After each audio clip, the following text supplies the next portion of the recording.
Mon Caribbean Move, bien bonjour. Voici notre nouveau projet qui s'appelle Combat de femmes. Notre première invitée s'appelle Emeline. Elle va nous parler de sa vie, de sa maladie dans un témoignage qu'on va écouter maintenant et on la retrouve juste après pour une interview. À plus tard. Bonjour tout le monde, moi c'est Emeline, j'ai 41 ans, je suis chef d'entreprise depuis 2 ans et j'ai attrapé une maladie peu connue, un lupus cutané, donc il y a 8 ans, suite à un choc émotionnel. Voici mon histoire. Donc, je suis la première d'une fratrie de 4 enfants à être partie de chez mes parents à l'âge de 18 ans.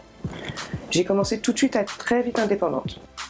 À l'âge de 20 ans, malheureusement, j'ai rencontré un homme qui, au bout d'un an, m'a fait subir des violences conjugales pendant 2 ans. Et qui dit violence, dit viol. Donc j'en ai subi 4, une séquestration également de 24 heures. Mais bon, grâce à ma défunte cousine, j'ai pu fuir et partir de là. Suite à ça, j'ai pu me reconstruire au fur et à mesure, tout en continuant de travailler. 1 an après, j'ai rencontré quelqu'un qui a essayé de me comprendre et soutenu moralement et m'a redonné confiance en moi. Et m'a poussé à faire mes études d'esthéticienne et de prothésiste ongulaire. J'ai obtenu mon diplôme en 2007. En 2009, j'ai commencé à faire des défilés. En 2010, j'ai été élue Miss Bikini et j'ai enchaîné les défilés, les shootings. Et à côté de ça, j'ai toujours continué à travailler en institut. En gros, tout allait bien dans le meilleur des mondes. En 2013, suite à une séparation difficile, apparition des premiers symptômes. Mais pour moi, rien de grave. J'ai voulu donc créer ma première société, moi d'abord. Mais là, la maladie avait vraiment pris le dessus. J'ai donc dû tout stopper, les projets, le boulot, le shooting, bref, tout. Pendant 1 an, je me cachais de tout le monde et les médecins en plus ne trouvaient rien jusqu'en 2015 où là, j'ai pu enfin commencer mon traitement.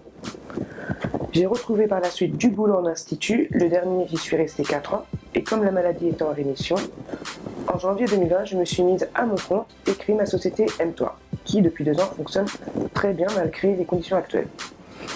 En résumé, malgré les épreuves, il ne faut jamais abandonner, s'accepter et avancer, même si c'est dur. La vie nous réserve toujours des épreuves, donc ne pas lâcher. Donc, même si je suis ivoirienne, comme on le dit souvent, tiens béret, pas molly.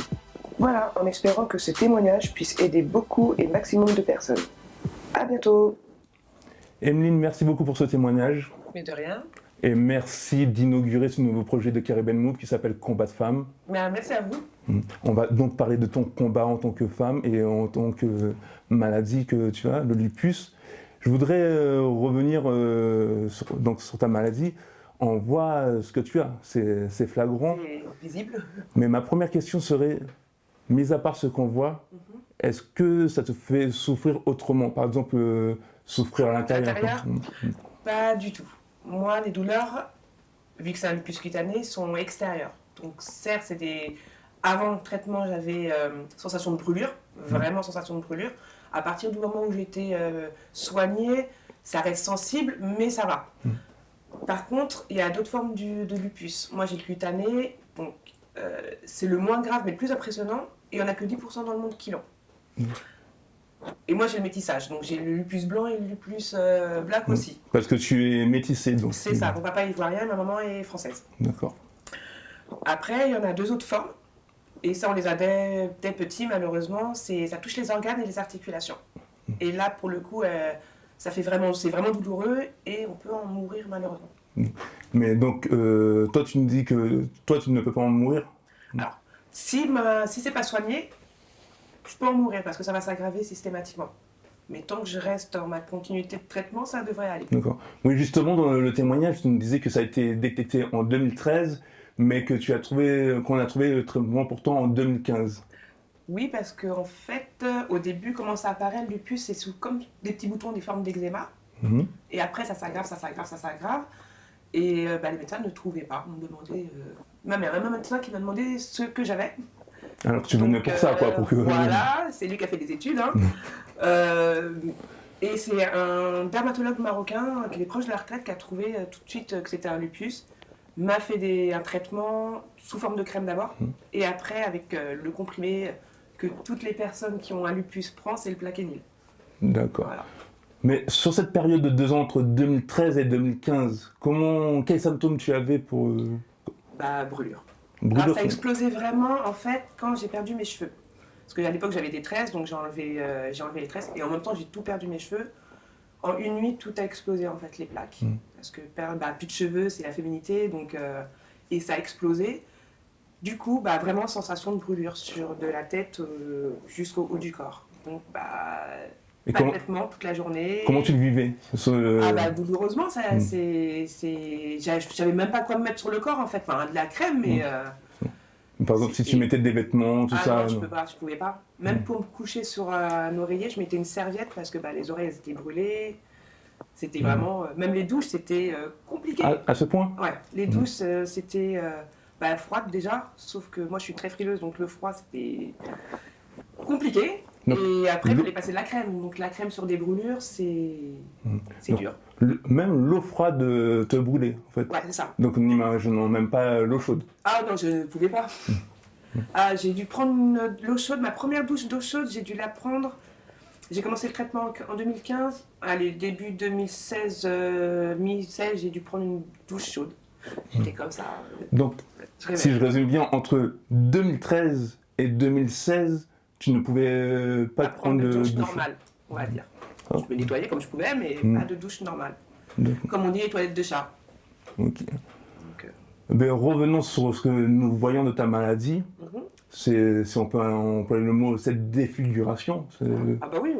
Parce que j'ai été défigurée, clairement. Comment tu as réussi à l'accepter? Si, d'ailleurs, tu as réussi à l'accepter.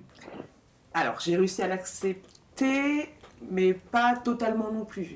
Encore aujourd'hui, je fais des efforts et des exercices pour m'accepter. Mais ça a été dur quand même. J'ai eu ma famille qui était là énormément, surtout ma cousine et mon grand frère avec sa femme, ils ont été vraiment là pour moi. Mais c'est du travail, chaque jour c'est du travail. Oui. Surtout que tu parlais t'es resté isolé pendant un an. Je me suis cachée pendant un an auprès de ma famille, auprès de tout le monde. Tout le monde me demandait ce que j'avais parce que disparu de la circulation alors que... vu ce que je faisais avant, je faisais des défilés, je sortais beaucoup. Là, du jour au lendemain, plus personne. Et c'est quand ils m'ont vu que mon frère a halluciné, pas sur les brûlures, mais sur la maigreur, parce que pour le coup, j'avais énormément maigri, dû à la dépression, dû à tout, mais j'ai été bien en tirée. Et j'ai l'avantage d'avoir quand même un mental. D'accord. Mais tu dis quand même que tu as fait une dépression. Ah oui, j'ai fait une dépression, clairement. Ah oui, clairement. Quand on se cache pendant un an de tout le monde, c'est que ça va pas dans la tête. Et par la suite, j'ai même rencontré des amis qui me disaient non, dans la rue, on ne voyait que là, en fait. Capuche, habillée tout en noir, je ne me montrais plus. Et tu parles beaucoup de ton entourage qui a réussi à te relever. Oui. S'ils n'étaient pas là. Je sais pas. Franchement, je sais pas, parce qu'en fait, un dimanche, j'ai appelé mon frère et ma belle-sœur pour leur dire en gros au revoir. Parce que je me reconnaissais plus dans la glace. Mon discours, ça les a fait vraiment flipper. Ils m'ont dit, vite, tu descends. En plus, ce qu'il faut savoir, c'est que comme je suis tombée malade, plus de travail, j'avais plus le droit au chômage. Donc, en fait, plus rien, enfin, tout tombé en même temps. Maladie, plus de salaire, plus rien. C'était... Heureusement qu'ils étaient là, quoi. Et après, je suis croyante aussi, donc ça aide aussi. Donc oui, tu nous parlais de son métier d'esthéticienne. Je sais qu'on préparait cet épisode de Combat de femmes. Tu nous disais que avant que tu sois à ton propre compte, tu travaillais dans une société, un institut, pardon. Toujours un institut. Et tu nous racontais qu'il y a des clientes qui refusaient d'être... Oui, c'est ça. Il y a des clientes qui étaient stressées. Je les stressais de... Enfin, nous, on vient dans un endroit, c'est pas pour être stressé. Quand on vous voit, vous nous stressez. Une qui m'a sorti... quand vous voit, vous nous stressez. Voilà. Donc, s'adresser directement à... Ah ouais, c'était moi, pas personne. Une qui m'a dit, ah non, moi je fais des allergies, j'ai pas envie que vous me touchiez. De changer carrément de métier, qu'est-ce que j'ai à faire un métier pareil, vu l'espèce physique que j'ai. Oui, non, j'ai eu... Après, j'ai eu des collègues toujours au top. Quand des clientes appelaient pour un massage, par exemple, une fois, oui, vous voulez passer avec qui? Avec tout le monde sauf avec Emeline. D'accord, pas de problème. Donc la cliente arrivait et elle disait, pour toutes mes collègues, il n'y a que Emeline de disponible, sinon c'est 4 heures d'attente. Et même ma patronne a fait, mais je sais pas comment vous faites pour garder le sourire. Je suis là.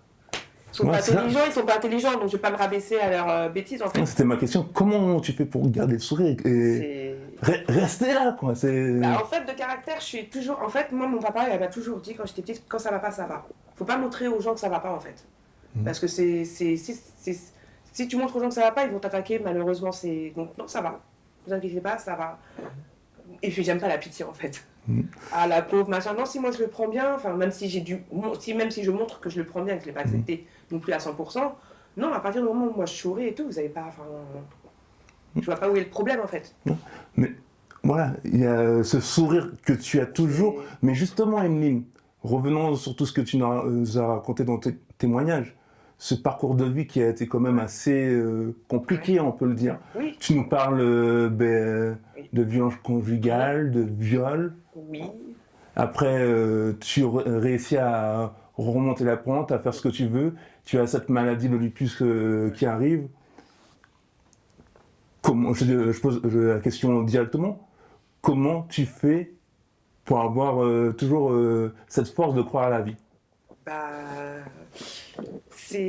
Après, je pense qu'il y a beaucoup d'éducation aussi. Hein. J'ai toujours eu une force mentale et bien être entouré, c'est important. Et je pense que c'est l'éducation qui fait... Je te dis, mon papa, il était vraiment... Je l'ai vu dans des situations où vraiment le faut, parce que j'ai une maman qui est malade, donc des situations où que vraiment papa doit assumer. Et il partait travailler avec le sourire quand même. C'est la maman à l'hôpital, t'as 4 enfants à la maison. Il y a des amis qui ne savaient même pas que ma mère était à l'hôpital. Donc en fait, j'ai toujours vu mon père être fort en fait. Donc dans la vie, il faut toujours être fort. Après, je suis bien entourée. Et après, ouais, c'est vrai que si on a une joie de vivre dans la famille, on est tous comme ça. Donc, et si de toute façon, si on se plaint de nos problèmes, enfin, si on est là toujours un peu en dépression et tout, c'est pas comme ça qu'on s'en sort. On n'avance pas. C'est ça. D'ailleurs, quel serait ton message pour ceux qui nous regardent et même quel serait ton message pour toi-même? En fait, déjà de base, tout ce que je dis au final, je le dis pour les autres, mais en même temps pour moi, parce que j'ai pas, comme je t'ai dit, je n'ai pas totalement accepté. J'ai encore au moins 40% de travail à faire sur l'acceptation de soi. En gros, ça me sert de thérapie aussi pour moi, en fait. C'est bête, mais souvent on dit regarde-toi dans la glace, dis que t'es belle et tout. Donc c'est des exercices bêtes, mais on le fait, je le fais, et au final ça marche. On se maquille, on se fait. Enfin, prenez soin de vous. Tout le monde est beau. C'est du travail à faire sur soi-même en fait. Donc le témoignage que je peux donner aux autres, c'est de ne pas lâcher. Et tout le monde passe par des étapes. La vie, il y aura toujours des étapes, mais de ne pas lâcher. En tout cas, merci Emeline. On t'a découvert depuis le 14 février avec différentes photos, avec des phrases, des slogans comme aime-toi, bats-toi. Vois loin. Voilà. Et on se retrouve jeudi, dans 2 jours, pour le Caribbean Talk, où on va continuer à parler de ce combat de femmes que tu mènes. Et vous, qui êtes sur Caribbean Move, vous pourrez discuter avec Emeline. Et oui, les témoignages, honnêtement, si ça peut vraiment aider. Moi, ça m'a aidé les témoignages. Donc, voilà. Merci beaucoup. Mais de rien.